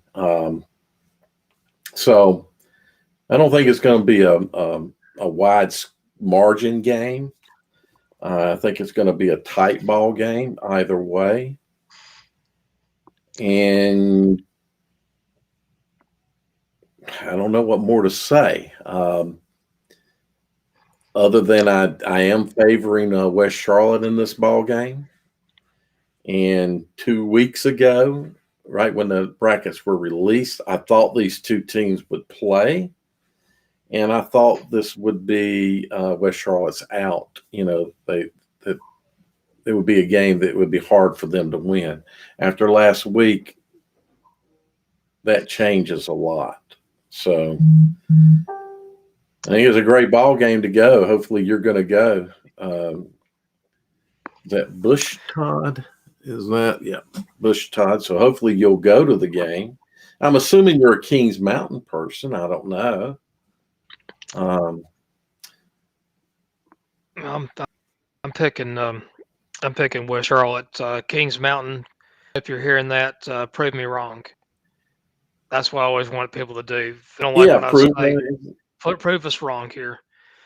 And, so we can say whatever we want, but at the end of the day, Friday night, it gets set on the field, and it's really going to come down to one of the elements will be who wants it more.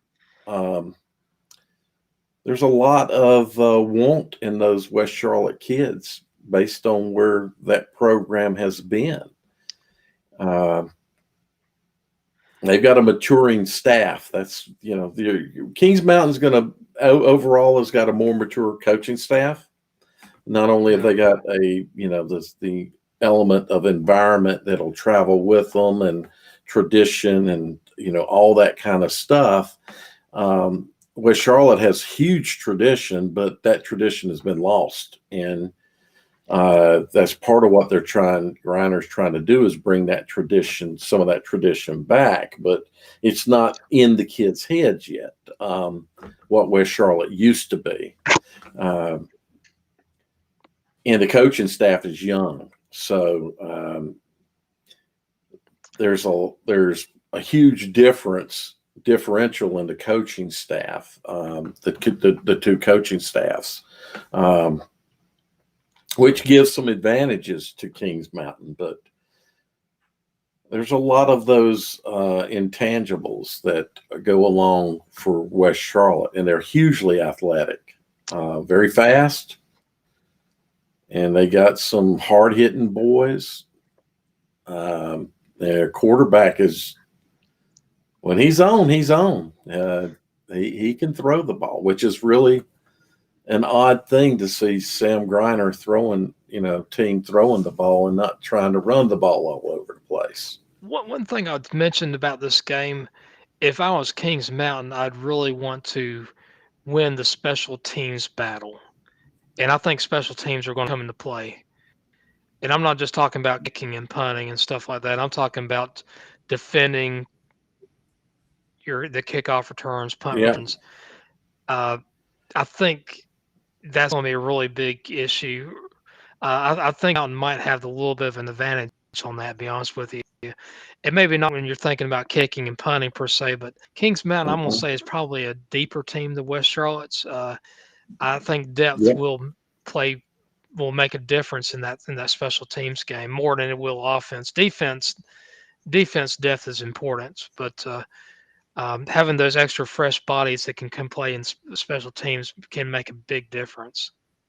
Yeah, there's no doubt that I say no doubt. I haven't seen Kings Mountain in person this year, but my expectation is that they have more depth.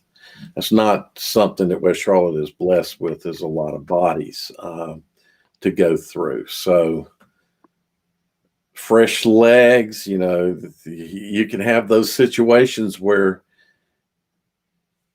one team scores and then gives up a score on the kickoff return. So I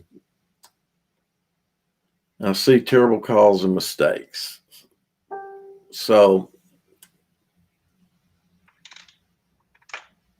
most likely my view of things is that most times the calls are correct. And as a fan, we kind of take a bias to that. But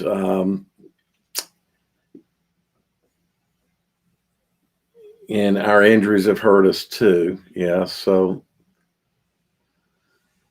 if you're down in numbers and starters due to injury, that's not a good situation. West Charlotte's in the same kind of boat, I'm sure. We're deep into the season. So lots of teams are facing injuries right now and having to bring up players and get other players to step up. You can't make mistakes. And I'm going to say now that, West Charlotte's, I'm going to say two things. When Jim was talking about special teams, Kings Mountain better take their points when they can get them. So that means if your kicker can kick a 40-yard field goal, then you need to kick it. You need to go for 3. Get your 3 points whenever you can. Get your points. Don't do any of these odd, we're going to go for it because we're down in the red zone. Get your points. Don't go for a 4th and 3. Kick a field goal. That'll be huge. You need to take those points when you can get them.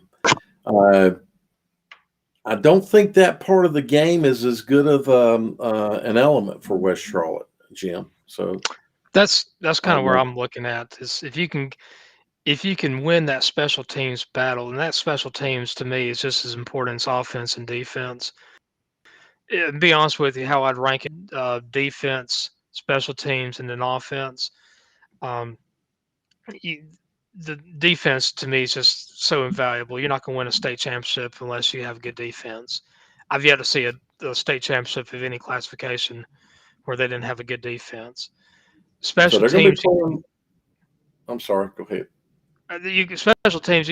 I've seen some teams with some bad special teams win state championships, but most of them dominate in the special teams category. And offense needs it's interchangeable. Yeah. So the Tom Knotts era at Independence, they couldn't kick. they weren't blessed with a kicker, but they still played great special teams on coverage. Right. But they were not blessed with a kicker. Tommy's one thing, to be a recruiter, he never recruited a kicker because they went through that whole era of if you had to look to get a 43-yard field goal, forget it. It wasn't going to happen. and your kickoffs are not going to be booming into the end zone and out the end zone. West Charlotte punted the ball well, and they kick off well. I wouldn't look for them to kick a 40-yard field goal. They cover fairly well. I think their special teams play is okay. And they do have some big boys. So West have a big O-line? They've got some pretty big boys on that offensive line, yes. They got a couple of monsters on that offensive line. Nobody take offense to using the word monster. That was in a good context. Monster is, if you say someone's a beast, that is a compliment. That's right. A monster is a compliment. So I think that they're not an overly large, team as far as physical, but they are very physical. So that really shocked me Friday night. Some of the licks that they laid were some of the hardest hits I've seen this year. They have some big boys, and they've got a very good defensive line. Our dealership line is a little smaller this year, so I don't know. I think it's certainly Kings Mountain's got an opportunity, but they're really going to have to play solid football. No turnovers, exactly. Try to win the turnover battle. All the things that you're normally going to say are keys to the game. But most importantly, they're going to have to be able to cover both the run and the pass. If West Charlotte gets to running the ball, and West Charlotte can run, and they go to throw 8 in the box, West Charlotte can throw the ball. And they showed that they've showed that every time I've seen them. First play of the year that I saw them when they played Harding, it was about an 80-yard touchdown pass that got called back on a bogus, what I thought was a bogus call, but it's just been that way all season for them. So and that way meaning that they can throw the ball. This is just not what you expect out of a Sam Griner team. So right. He likes to run, especially this time of year. The game is being played on a grass field because they're playing at Waddell, and Waddell is a grass field. It's a nice stadium, but if we have rains on Friday, that might, that can put a team, obviously it puts both teams at a disadvantage, but West Charlotte is kind of an explosive team on offense, and that puts a defense at a disadvantage because the offensive guy knows where he's going. Yeah, he reacts. The defensive guy's got to react, which means he may have to plant a foot to make a cut or a turn, and the offensive guy can plan his plant and cut, sort of. The defensive guy cannot. And, that defensive guy goes to swing his hips around. If the field's not right, he may spin around on the field. So that could be an interesting element in this game is what does the weather bring Friday? Right. So good game. I hope it's going to be a good game. I hope this viewers come into the game because you'll get a good football game. I don't think there's any doubt to a fan it's going to be a good game. It's not going to be a good game to one of the two sides fans, but a fan of football will, I think, certainly enjoy this game. Right.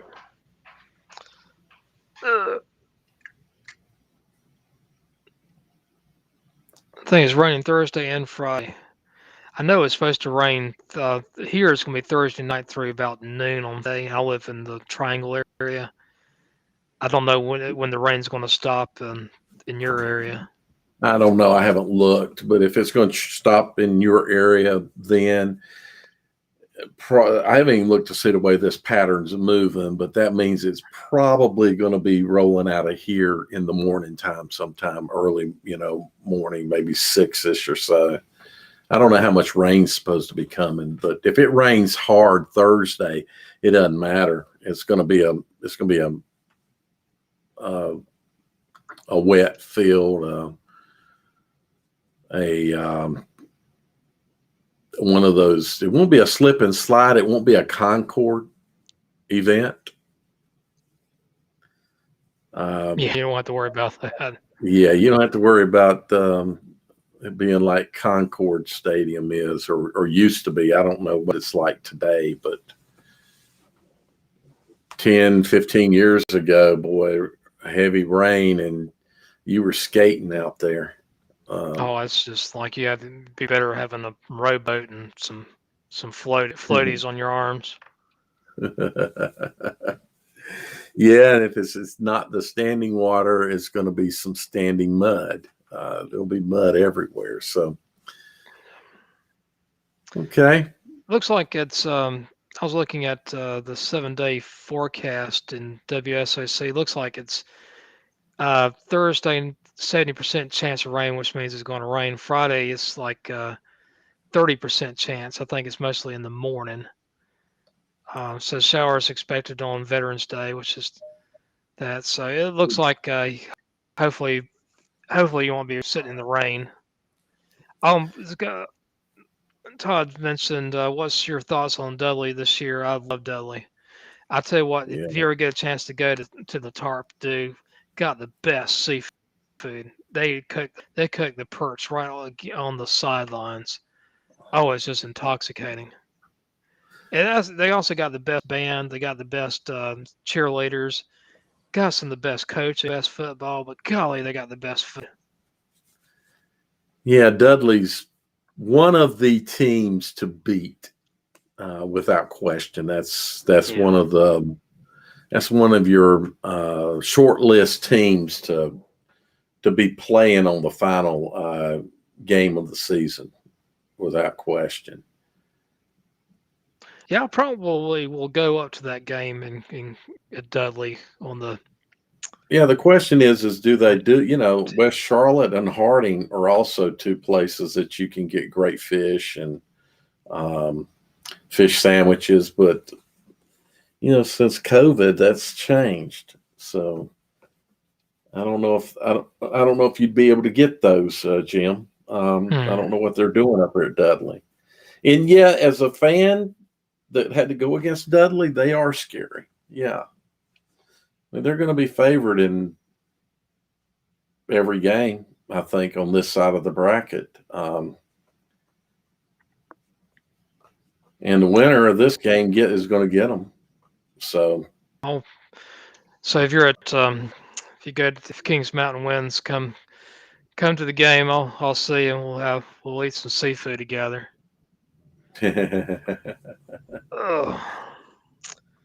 Well, Dill, I think I'm gonna call it an evening. I'm yawning too much here. No problem. It's time to do that. Old man here. This looks like this setup worked. I think I might upgrade to the pro version. Okay.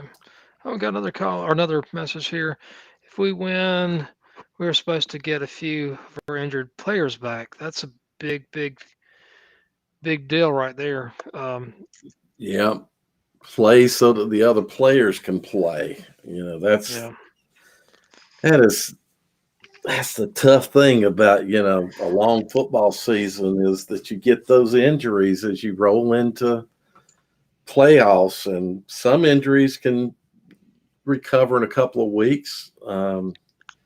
Some take longer. So, yeah, exactly. You want to get you hopefully can start getting players back during the playoffs, and if you can keep rolling, that just makes you obviously a lot tougher opponent. Injuries are interesting. Sometimes injuries during the season can make you stronger at the end of the season because you get people with more experience that they would not have gotten it before. Gives you more That's right. depth, especially on defense. It creates more depth. It gives other kids an opportunity to step up and play, and who knows, they may be better than the player that was in front of them. And the guy that comes back from injury might be a number 2 now. Exactly. So it's a double-edged sword kind of deal. It can hurt you, but it can also help you.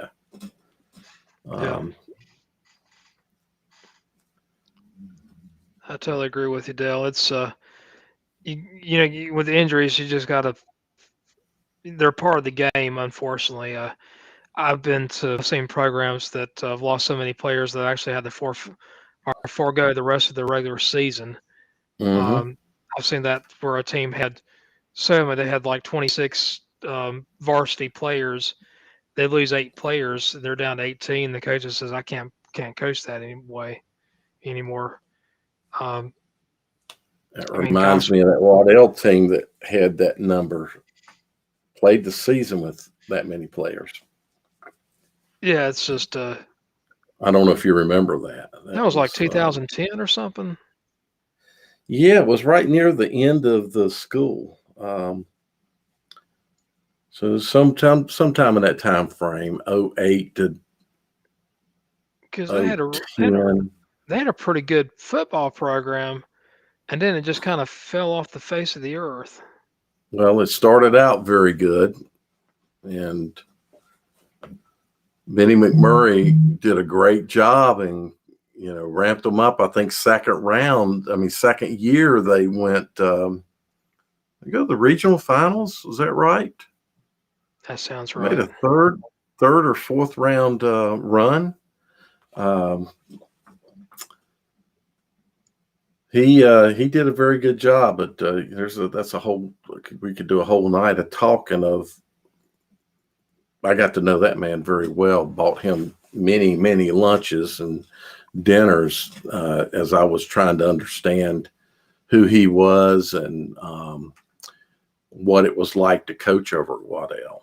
And he was in a very tough situation over there.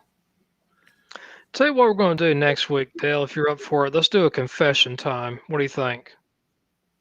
Well, I've got some things I want to confess on. So, yeah, I've got some things that have been bothering me.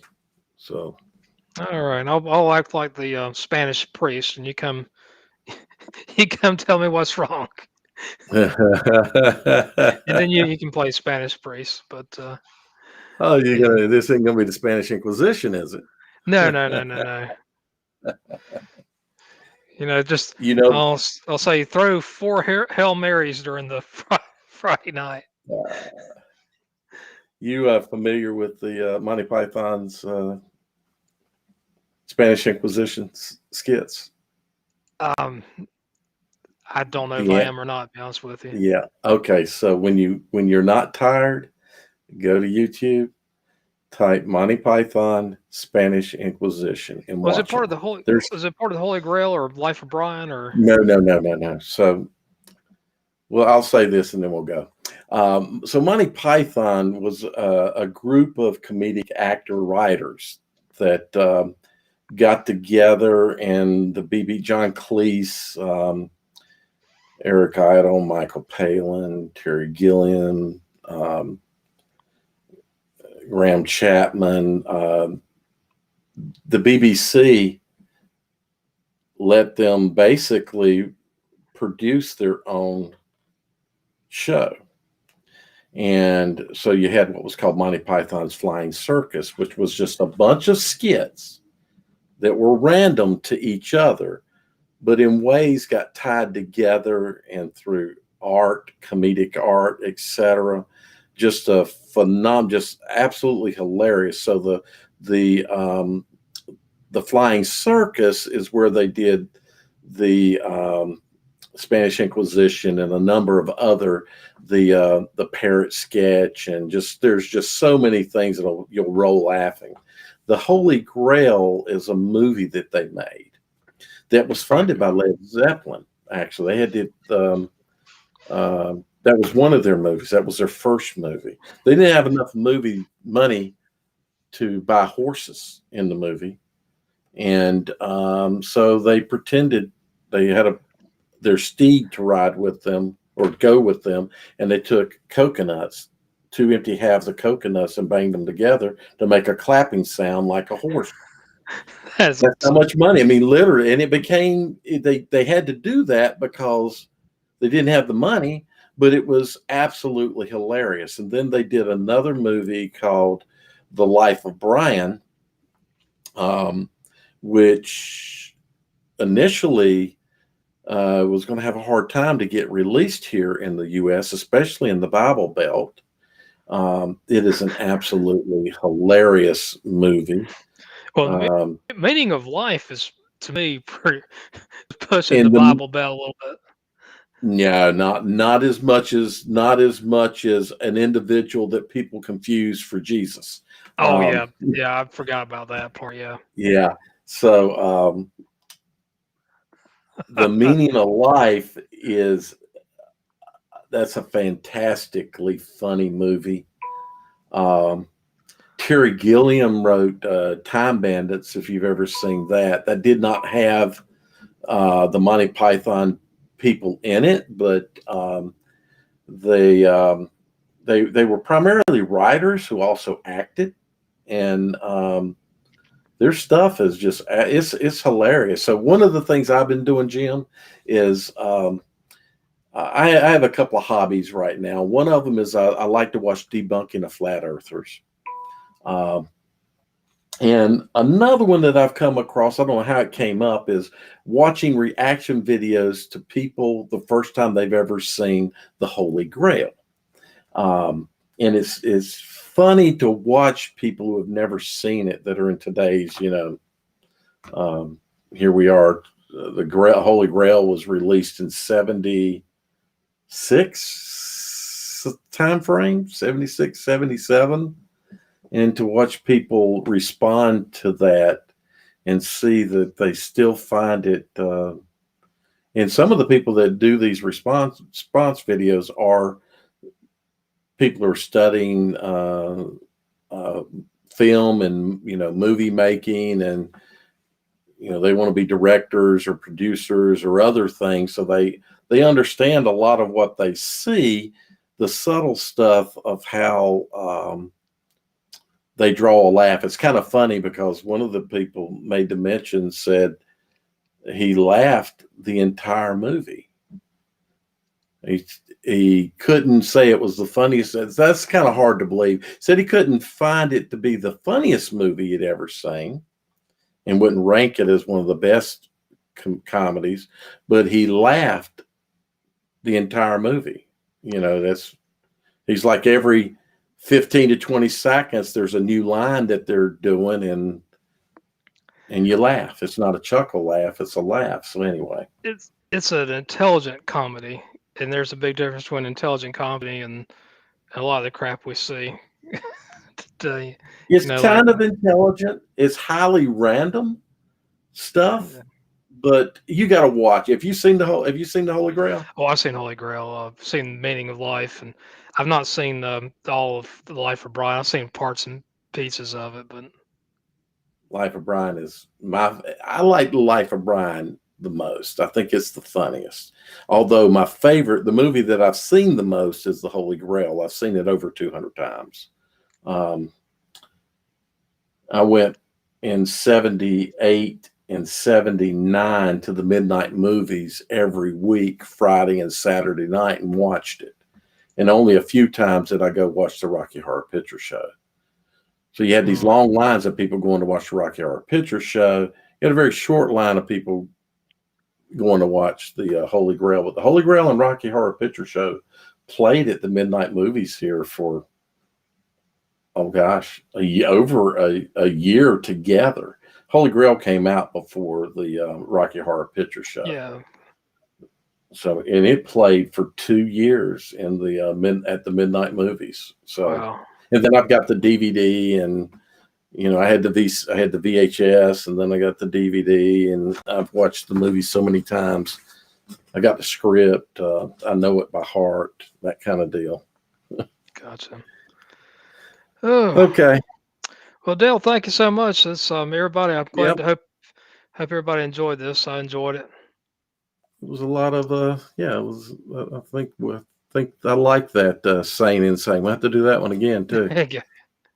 Well, All right. everybody, this is Jim West and Dale Ross, and thank you so much for listening to the Jim and Dale Talk Show. Take care.